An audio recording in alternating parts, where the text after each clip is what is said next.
Today on the podcast, I have Karen Metcalf, author of Do the Damn Thing, and she is going to be here to help me track all my things and change my life because I need help, even though I'm over here trying to help everybody. She is going to be here to help me. So thank you so much and stay with us. And here comes Karen.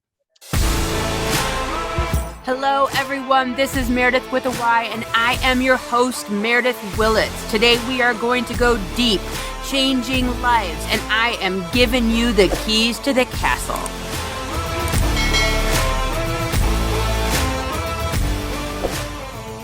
Karen, thank you so much for being here because I need you. I need this book. I need you, and I need you to show me how to use this. And we are inside the Women in Business series, part 2. So all of our listeners at this time, I hope are people that are interested in business and being entrepreneurs, and you're going to help us be better human, better humans, just from soup to nuts. And so tell me everything because I need your help. Absolutely. So you've got a copy of this. This is the Do the Damn Thing journal. It started as a personal project because I realized I wasn't being very kind to my past self. And I realized that, God, I just have all these dreams and all these goals and all these passions, and I put my energy in so many different things. And then a month later, I go, well, why the hell did I worry about that? Where was that on my priority list? And I was not keeping very good track of it. And so I said, long form journaling doesn't work for me very well. I get very hyper focused and I'll go for pages and just get all this energy out. And then I forget to talk about everything else going on in my life. And so it worked for a period of time when I had a lot of high stress. But when I went back through those days, I couldn't remember what else was going on. And then I really would be very difficult with myself on why you're not accomplishing things. And so I was like, I need a short form way of doing this. I gravitated towards planners instead of journals because it was very organized. I like things nice and neat. And so I came up with this as like my first draft for myself. And these are the areas that I tried to keep as vague as I could because I think they speak to everybody. And I wanted to just track it over time. I wanted the dates. I want to go back and know what happened October of last year so that I can recap and really see over time because I do have a lot of goals. Some of them I can knock out in a couple of weeks. Some of them are going to take me 6 months. And I want to be able to see that. And it's been really cool to go back and look at how I progress through these things and how some things take me longer. And some I really had to rely on other people to help me with and just get the things done that I want to. Because everybody has goals. Yeah. And when I opened this, the thing that I love about it is it's when you think about journaling, you're like, okay, so I'm supposed to like tell a story and I'm supposed to let it out. And then God knows if you can, like you said, find it again. Like who Right. knows what day you were having the mental breakdown because of, your dad or whatever. And then it feels like it needs to be like 3 pages. Like it feels like it's a taxing thing to do. And when you guys buy yours, because we're literally running out to get this, okay? And I get nothing from you selling these, but I just love it. Right. It's very in line with like Twitter, Men's Health magazine. It's short, it's sweet. You can do bullet points. This isn't an exercise in writing or literature. This is, for people watching on this on YouTube, you can see there's little boxes where you can add things in. And when you look at this, are the 2 pages one day? How have you broken it down? How should I attack this book moving forward after today when I fix my whole life? So I use each page as a day. Okay. And if I'm really motivated, I actually do my intention in the morning. And it's been completely different for different people who have used the journal. Some of them have like a motto for the day. Some have a game plan. Some have nothing. They just have a scripture or a verse or something that's really speaking to them that they want to focus on or keep in their mind. Your intention could be absolutely anything. And then pretty much everything else comes at the end of the day. And I reflect back. And the first thing I'm trying to see is, did I meet that intention? Was it true for me? And then it's been interesting to watch me kind of change the way I journal with my mood. I don't really write great mood, bad mood. I write what made my mood. This happened at work. This person ticked me off. That derailed me so that I can look over time and see how other people are affecting me. Because that's really what I think determines my mood the most is who I'm interacting with. And maybe I just need to not interact with that person anymore and reel it back in a little bit because it derailed my week. or my plan or my goal for that day. Mm-hmm. And then I've got sleep from the night before. I do use a fitness tracker so I can record my sleep. That's a really big area for me. I have terrible time with sleep. Okay. And so all these other areas I've used to figure out why I have a hard time sleeping. Is it my diet? Is it the time that I'm eating my meals before I go to bed? Mm-hmm. Is it your medications? There's a lot of different things that can really affect us, plus your mood, your anxiety, your stress, your goals, your late nights. And Too most much wine. importantly, Too much wine absolutely disrupts that'll do sleep. it.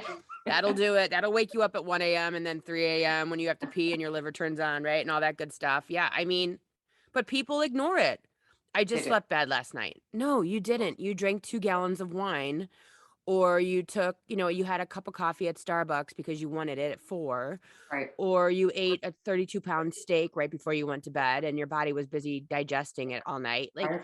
or you didn't get your 30-minute walk in, yada, yada, yada. So this is kind of self-accountability, but it's also self-awareness.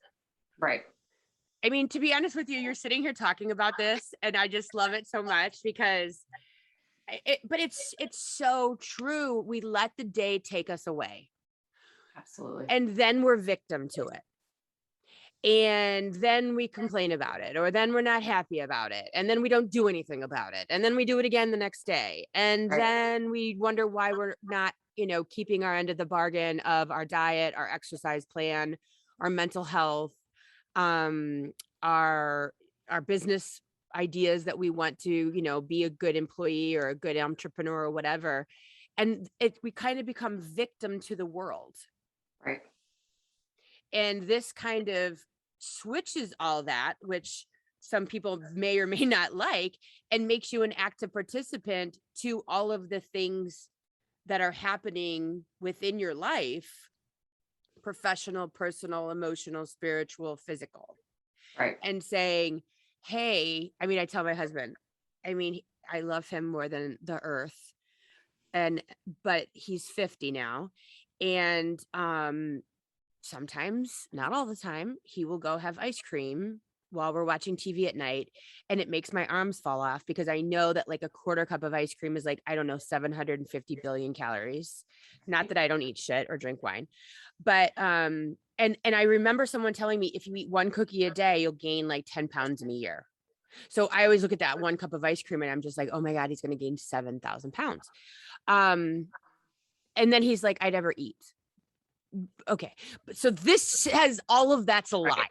This makes you accountable for your 2 cups of ice cream, for your 10-ounce steak, for myself, for my, 4 glasses of wine, for my not going for a walk today and putting it off yet again, and says, no, the scale, the pant size, the way that you fit in your dress, the being prepared for your podcast recording, the appointments, the way that you are in line with where you want to be spiritually, if you still have buttons that people can push, you did that. Right. You did that, and you did it last week, and you did it last month. And so this is a way to plan your work and work your plan. Exactly. Because with my diet, it went completely off the rails. And I'm like, oh, I've been doing good. I flipped through. I'm like, girl, you ate carbs every day. You ain't done nothing in 2 weeks. What are you talking about? Mm-hmm. Or drinking. Yeah. I would a lot of times forget to put that in there. That's not something I tracked when I was really tracking my diet. Yeah. I'm like, ooh, okay, maybe that's part of what's causing a little bit of weight gain. Maybe we need to balance that back out. Yeah. So I've definitely paid attention to that and the cycles of other people who live with you. From a healthcare background, I know a lot of people who work those 12-hour shifts. They're not usually the same days every week. So one weekend you're off, the next weekend you're not. Sometimes it's a Monday, sometimes it's a Wednesday. And if you're actually trying to set goals for yourself, you really got to think that through. You've got to plan in a 2-week or even a 3-week phase. Whereas I know Monday through Friday, this is where I'm at, and every weekend I'm available. They don't have that. And so maybe I do work a traditional week, but my spouse doesn't. That's going to affect me. I mean, I want to spend time with them on the evenings that they're here and not on other days. And it's about just knowing where you're dedicating your energy, not necessarily judging it, but just knowing and planning for it, because those things are going to affect your ability to do things that you want to do. And you can't rush that timeline. Yeah. And when you're saying that about the partnership, the relationship piece and knowing where they're at, it's funny because don't we sit there and go, oh, we're just fighting so much. We're just not getting along. I don't know. Something's just off. But then if you go back and you look at how did we get off? Right. Well, we went out drinking 5 nights in a row, which causes you to feel kind of poopy and depressed the next day, and we're irritable, and so that we were biting at each other, and our intimacy was off because we're like passing out. Like, there's a rhyme and a reason. So if we can look back and go, no, our relationship isn't broken, our behaviors were. Exactly. Just so you know, you're just shining a light on my entire life and all of my flaws. I'm going to have to be so accountable for everything. But at the same time, this is the youngest we're ever going to be is today. I mean, right. Today is it. This is the youngest we're all ever going to be is right this second. And so I love the idea of, where do you keep yours? Because I'm looking at intention and setting my intention, and then I'm also thinking about reviewing it, and I'm thinking bedside table. Bedside table. It's in a drawer, and every night I'm like, okay, it's only going to take you 3 minutes. Because there are days where I get really, really detailed because I'm just full in the head. And there's other days where it's just an arrow, it's a check mark. I know what that means. It's my code. It was a good mood. It was a great mood. It was an okay mood. And that's why I got something done that I did or didn't do. So I can just put a couple check marks and a couple symbols in here and knock out a day in a minute if I really need to, just to record it. Okay. Or I can spend that time. And I've got the journaling pages because I didn't want them to get in the way of me going back and looking at things. So I've got the whole week separated together. And then at the end of the week, there's 4 pages with just lines so that you can journal. And some weeks I fill it up completely and I've just gone crazy and all 4 pages are full. And then other weeks I don't even touch it. But that way, when I do want to elaborate on something that's really been highlighted, I can mark it on my weekly page and then go find it there and kind of keep it all organized. Yeah. So it's like a 7-day. So when we open our book, you have a lot of kind of like an index. So we, the second page here, we start in and it goes intention. You may have a daily quote, motto or mantra related to your spiritual or mental practice that you would like to include here. So you've defined like, hey, this is what we're looking for you to put in this box. So search your soul. What's your intention? What's your mood? What's your sleep? This is what we're looking for. Sleep, much like your mood, is a key term to track an ongoing basis. So you might have woke up at 1, woke up at 3, got on my cell phone for 2 hours, went downstairs, got a drink of water, or you might just have a 1, like I slept great or I slept crappy. Like you can come up. It doesn't have to be all words. You can just write a red star. I also put my dreams. I use it as my dream journal because I don't remember mine very often. So it's a big deal when I do. Right. And I'll put those in there too. And I like having that with everything else as well. So not only can you track the type of sleep, and honestly, because I do total body analysis, and one of the things, which is like, imagine it being like liquid acupuncture. Best way to put it. And so one of the questions I ask people when doing this, so finding symptoms, one of my symptoms for people is what time of the night do you wake up, if at all?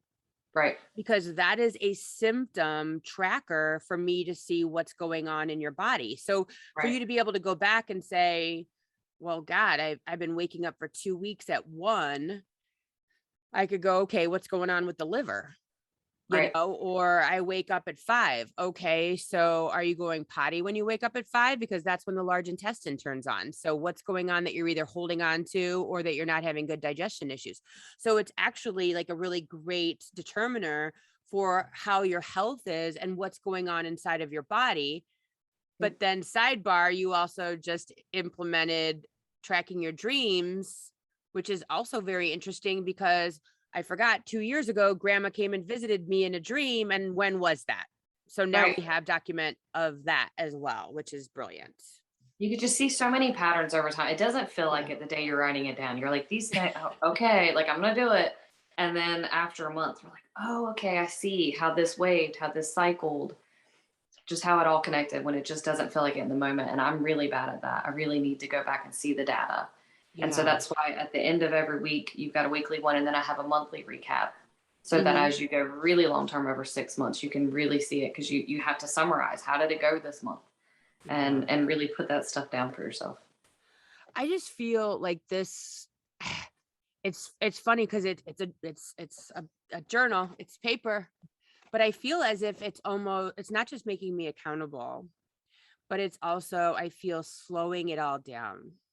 Mhm. It's allowing it to kind of have a little bit of weight, a little Right. bit, it's giving more weight and importance to my day, my month, my week, instead of it just all getting away from me. Because I really Right. do feel like in this day and age, it just seems like a lot of times it's all getting away from us.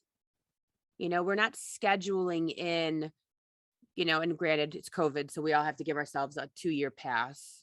But like, I don't remember the last time my husband and I like really went to dinner or went for a Right. walk together or went to the movies or, just spent an afternoon, just the two of us, because there's always tomorrow. It'll be fine. It's always tomorrow. Right. We can do it. Right. We'll do it next week. Well, we'll just probably get together. We'll make some time. And it seems, or with our kids, when I have 2 little ones here at home, and we talk about it all the time, spending one-on-one time with each of us, and we've literally like never do it. Right. We're just too busy, it gets, or tonight we're gonna have do this instead. And so I think that this is a really beautiful way of slowing you down and going, no, you ate shit today. You did not work out. You haven't Right. slept in 2 weeks. Maybe it's time to assess where we're at. Right.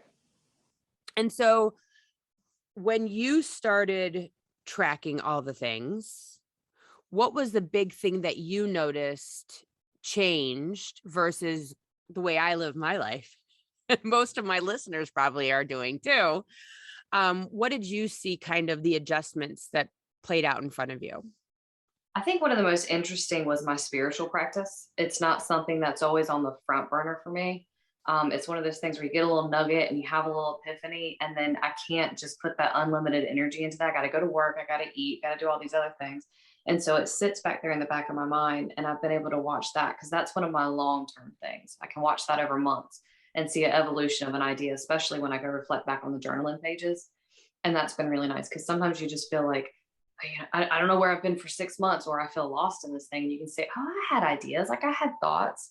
And I always think if I don't write something down, I'll remember that. As an author, I have all these book ideas that are just lost forever that I'll never get back. So I was like, I'll remember that tomorrow. And they're Mm-hmm. always at the edge of sleep. It's always when I'm getting ready to lay down anyway, which is really, I really need to pull this out. Mm-hmm. And even I find myself rushing through it, and I have to make myself sit and wait because I'll put it up and then, oh, you should put this down. You should have put that down. And I put all those ideas on paper, and then I can actually find those later. And I never wrote that kind of stuff down before. And Yeah. that has been really helpful to me. Well, Like, oh, I did a whole TikTok on, and I've seen them other places.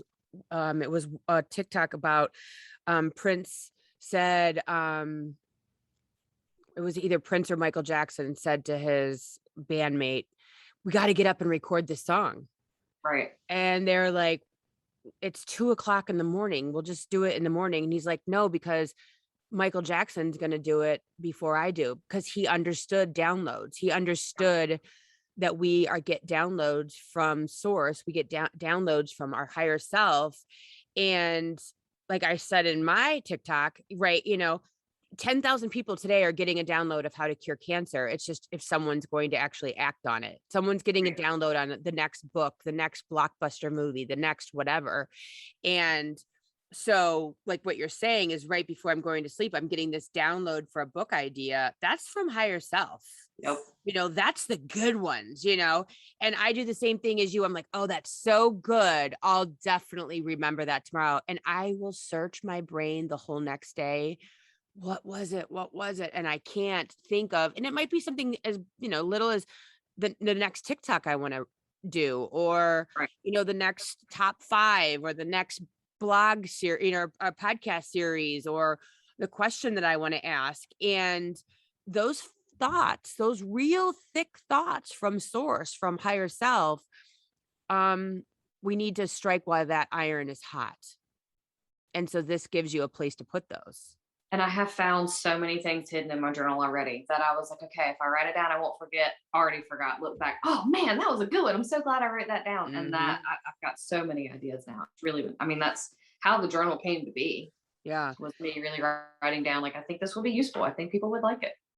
Yeah, it's so good. So, and I know that you just kind of updated your website, you're incorporating all of this so people have kind of a place to go. So what is your website more of a splash page now, or what's going on in there for you to kind of work with people? So right now it's an introduction to this and then some of the fiction that I've written before, with a little bio about me. And then one of the services that I'm going to be offering pretty soon is human design readings. Okay. And this journal was kind of a product of that research for me. I was watching some of your videos the other day and you talked about that soul contract. Mm-hmm. And in a way, it kind of links to that. It's if you think about how you are right now and know that you chose those things and you wanted to reverse engineer it and figure out what that looks like, that would be human design in my mind. That's kind of how I interpret it. And so it's everyone's designed perfectly, but completely differently. There's an infinite number of ways that we are.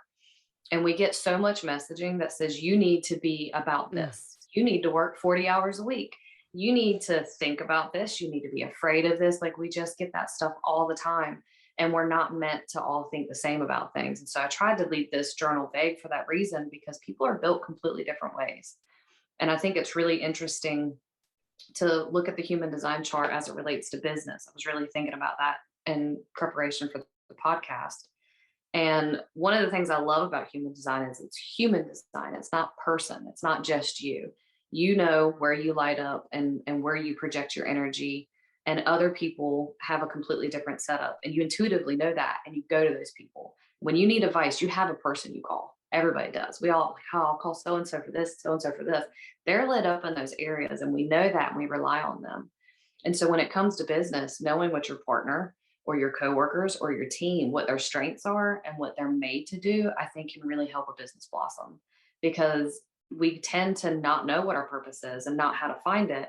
And we'll follow that path of what the TV says that we need to be doing. And we just have these miserable lives, or we're not seeking this thing that we're really passionate about and what we could like so much to the world with.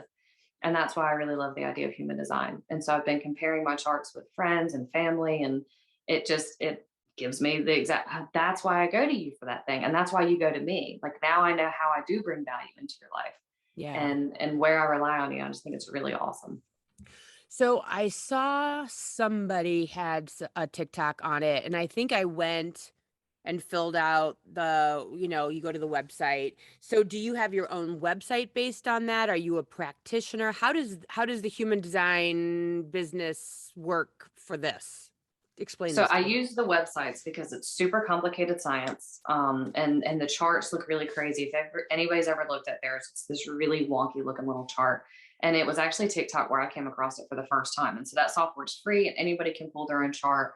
And I just order the books. I'm a person who likes to be really into the details. I really want to know how things work. And it helps me just create this bigger world view and put more things in context. And so I ordered a couple textbooks on it and just dove in deep.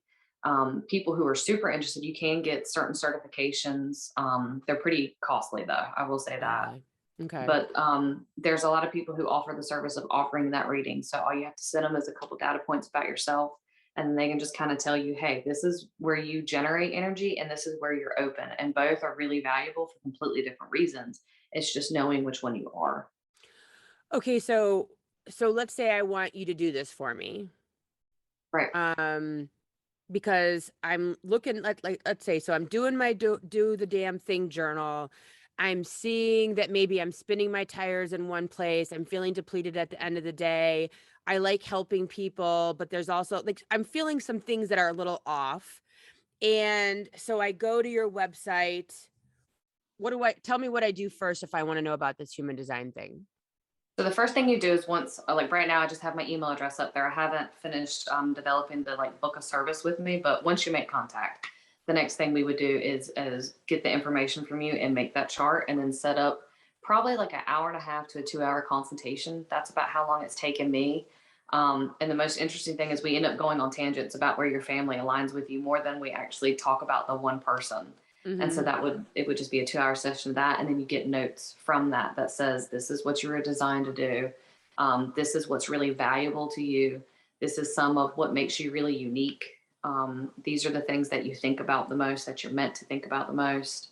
Just for instance, like I think the throat center is really interesting because some people are really meant to have that voice that people listen to. You know, some people come around and you're like, "Ooh, I need to like he's really talking about something that's really interesting to me."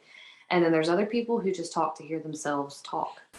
And you're like, those seem to be the loudest voices. I think that's part of what's wrong with our world. The people who are talking the loudest aren't really saying anything. Mhm. And I've always thought that was introvert versus extrovert. And I've read all those books in college. And I found that so interesting because I'm a naturally quiet person. I'm like, I don't want to speak up right now. I don't want to have to compete with anybody for the attention of it. And I can now look at the people in my lives, and some of them just feel like I got to fill that empty space. I have to be making noise because that's just what the pressure is that they feel. That's not really them. And there's other people I can just talk to for hours and we just have these awesome conversations. And I think if some people knew it's okay to sit in the quiet for a minute and take Yeah. that pressure off themselves and focus on some of the things that they're really, really good at, I think it would bring a little bit more peace. You wouldn't have to feel everything and pretend to be anything you're not. You could just be you. Just be you. And I think that like when you're talking about the family and you and how this works with that, can you imagine if, like, as a mom, you were able to tap into your children's charts and go, well, of course he's going to go to Alaska and do crab fishing. And of course she's going to go and be a politician. And of course this one's going to go, cut lawns for a living and own their own lawn care company, or this one's going to be a mom. And I don't have to fix any of that. I don't have to fix or alter or, because as parents, it's slowly changing, but as parents, we think it's so our responsibility. They are such an extension of us and our egos. We want all of our kids to be doctors, not really, but you know what I mean? Like that whole energy, we want them all to be successful, all to live in a 4,000 square foot house with a wife and 2 kids and a dog. And then so we can tell our friends at the club about how successful our children are. But of those four, only one might be happy Exactly. because we've And squeezed, you human know. design, the intro even says that if we could do anything with this, it would be to assess your children, realize what they're meant to do and what they're not, because there's so much conditioning. You're getting Yeah. all these things telling you this is who you should be or who you shouldn't be. And if we took that pressure off of them and just let them be themselves, because everybody has what they call a strategy and authority. For instance, the biggest part of the world, the population, is they just have this unlimited creative energy for whatever lights them up. And knowing that you don't have to search for anything else, you can just be like, this is something that I really love. 60 hours a week doing this doesn't bother me. Like, I Yeah. love it, and I'm going to get a sense of satisfaction at the end of the day. That is a beautiful thing. That's not what my personal design is. And so I look at that and I see myself spending my whole life trying to do that. And I'm like, I'm exhausted. I can't do 60 hours a week. And I don't get that sense of satisfaction. I want to go write a different book, or I want to do all these different things. And I'm like, how do I just settle into this career path where this is what it looks like for me? And it was really, really frustrating for me because I wasn't getting that. So what mine is to be interested in the different things, and then to introduce the idea to somebody who wants to do that for 60 hours a week and let them perfect it, because I just had the idea, and then spin my wheels coming up with a new idea. And then ironically for me, my satisfaction is peace. And I read that and I laughed out loud the first time, because if that's not me, it's what I want. I need to come back to myself at the end of the night. I need to be alone. I need to be in my own energy, and I need a certain level of peace. And I have sought that my whole life while trying to fit myself in this box of being able to work 40, 60, 80 hours a week for somebody else. And that wasn't bringing me true happiness. And so Hmm. that's a different way that you can embrace it. And I found that to be really beautiful, completely different, awesome ways of being. Well, it's so funny because when I'm listening to you talk, I just see these charts, which we'll get back to in a second. But I see that when we find these things out, okay, first of all, I'm sure when we hear from you, hey, you're this and hey, you're that, it's like, well, yeah, that, okay, yeah, okay. And when we hear it, it's all of a sudden like you're giving yourself permission. Exactly. Holy cats, right? You're giving yourself permission because I remember who was it? So it was my third kid, and I breastfed for a year, Emerson, and then I had Cody and Skylar who were like 10 and 12, and that, you know, they want to sit next to you when you're not breastfeeding and sit on your lap and hold you and touch you and be near you. And you're just like, I can't stop touching me. Like, I've been breastfeeding all day. I've been thrown up on all day. I've been changing diapers all day. I've been cuddling a newborn all day. And now more people want to touch me and take over my energy, you know, and you feel so much guilt. You know I feel a lot of times. I was at a wedding all weekend and I literally snuck upstairs to the hotel room and didn't tell anyone I was leaving. And my husband texted me and says, "Where'd you go?" I said, "Do not come upstairs. I'm fine. I need to detox of energy and talking and, you know, and being, hi, yes, nice to meet you. Oh, yes. Hi, hello. How are you?" Like, I was done and I didn't even want him up there. And but what you're saying is I don't even know if my chart says peace, but I'm going to say it does. It would be nice to be able to look at my family and go, I just need 30 minutes and I'm allowed that. And it's nothing to do with you. I just need to detox energy wise, because as you can see, I'm high energy. Like, I'm giving, Right. I'm going, I'm connected to Right. you. I'm paying attention to every word. I'm involved. I'm not passively listening to you. I'm Right. not passively, I'm in it. And Right. so I need to be out of it. I need to give Because you myself. don't have unlimited energy for that necessarily. So you've got to know when enough is enough. And that's another permission to give yourself is Yeah. this is enough for today, for this week, for whatever. This is enough. Like I need to come back to me a little bit. And that's The actually, other thing that's interesting. yeah, that's what I actually love too about this, you know, working from home is there's more of the swing in to your Zoom call. And then, like, when my husband was working for home for a year and a half, he would swing into the Zoom call and then he'd go, "Hey, I have a half an hour of 40 minutes. Do you want to go for a walk?" Yeah. So he could totally check out. And then he was ready again for his 1:00 call, you know, a Zoom call. And then he could check out. And, or when 3:00 was over, we could actually have dinner together, go for a walk, go for a drive, whatever it was.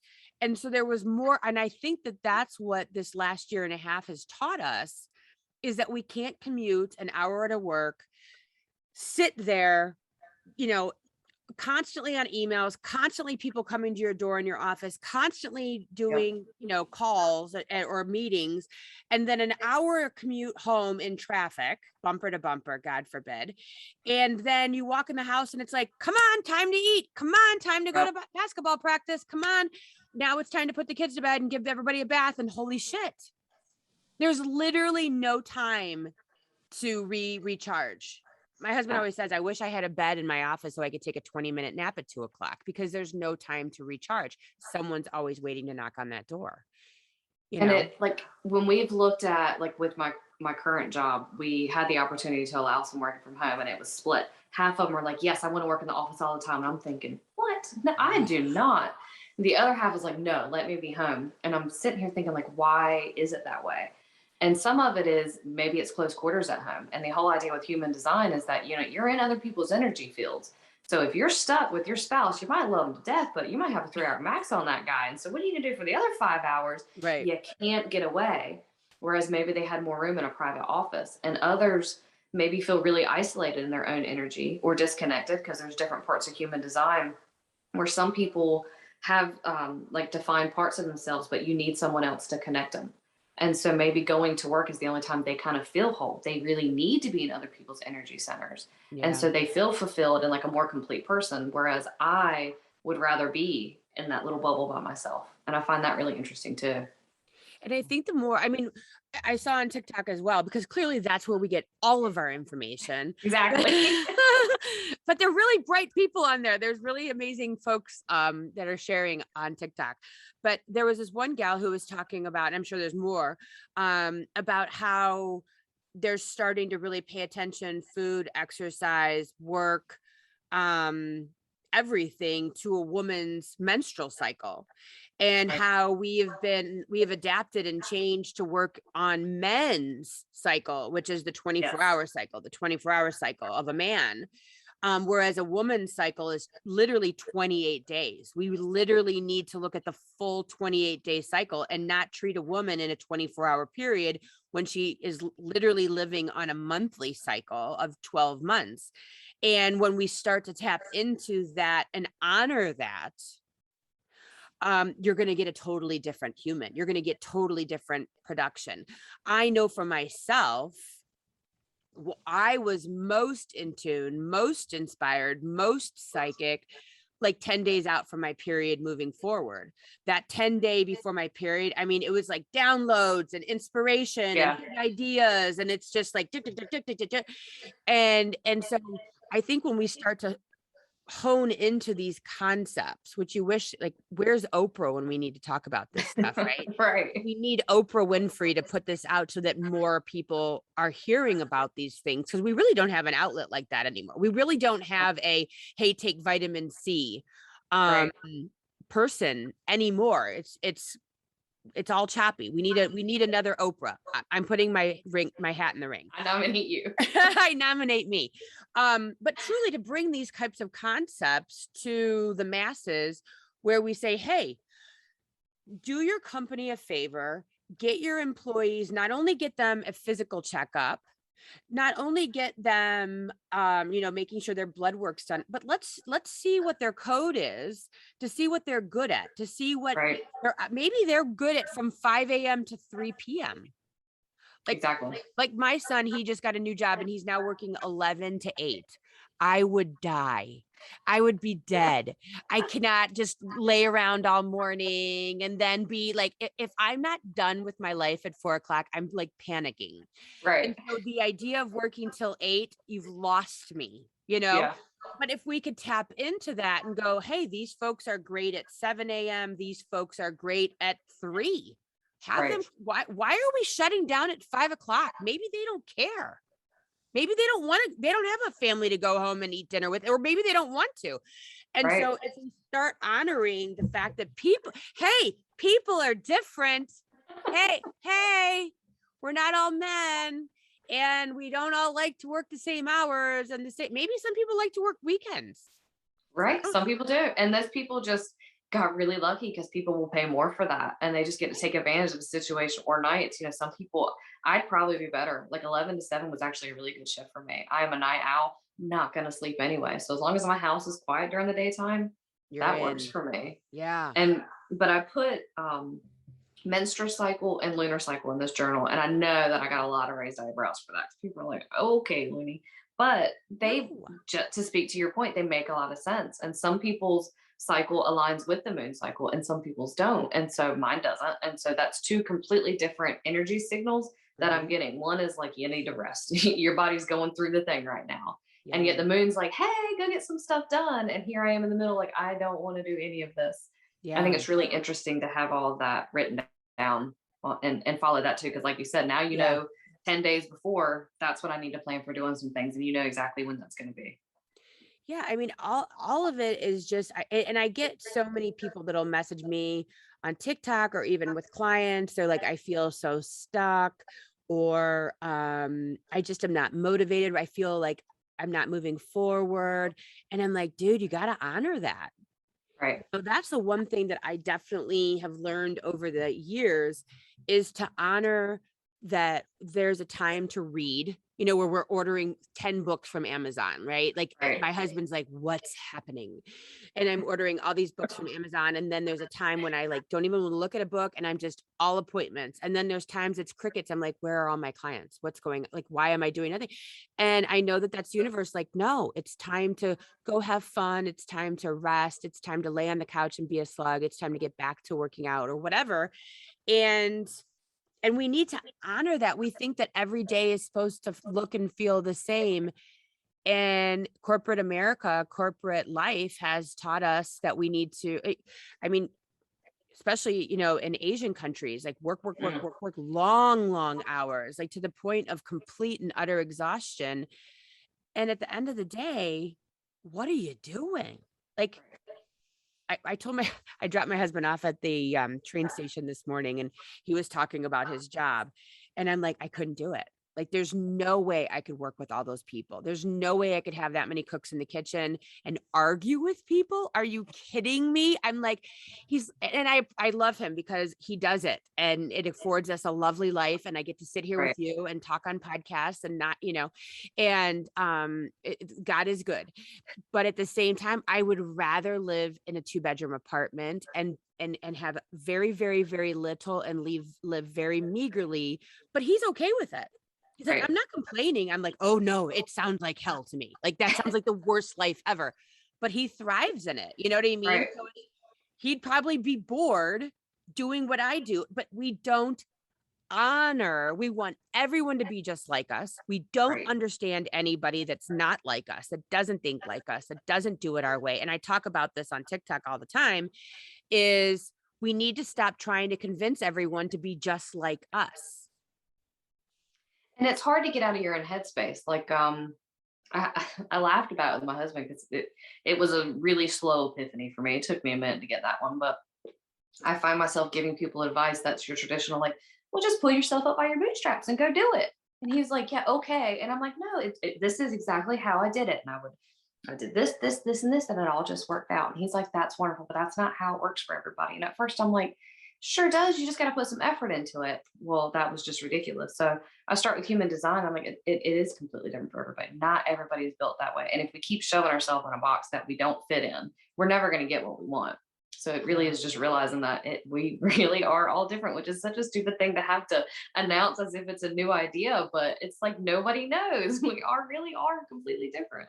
And Abraham Hicks, they talk about that all the time. Like, we don't all want to like the color pink because everyone would live in a pink house. And how stupid would that be, driving down the street with everyone having a pink car and a pink house and a pink dog and pink clothes and pink hair?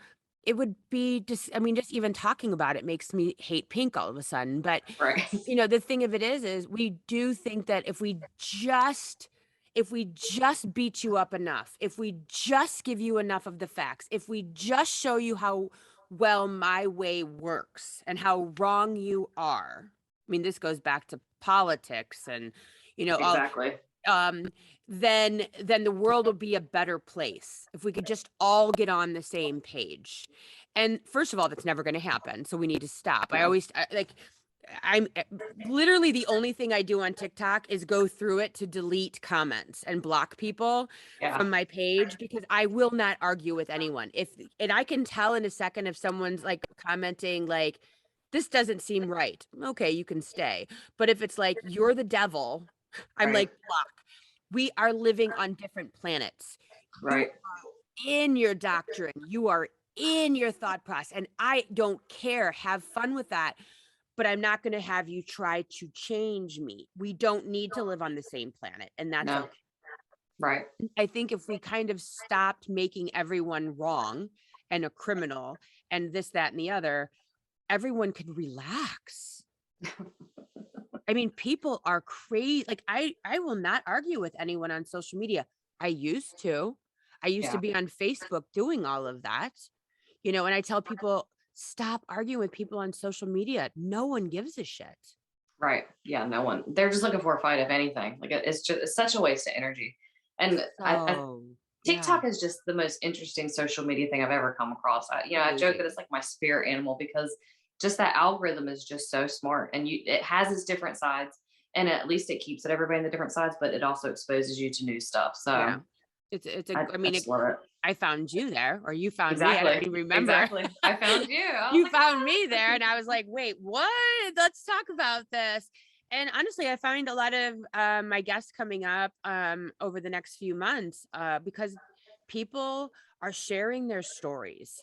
They're Right. sharing and trying to help people with their stories. They're opening our eyes to a world that's not perfect. They're Right. opening our eyes to struggles and challenges that they have gone through in their life.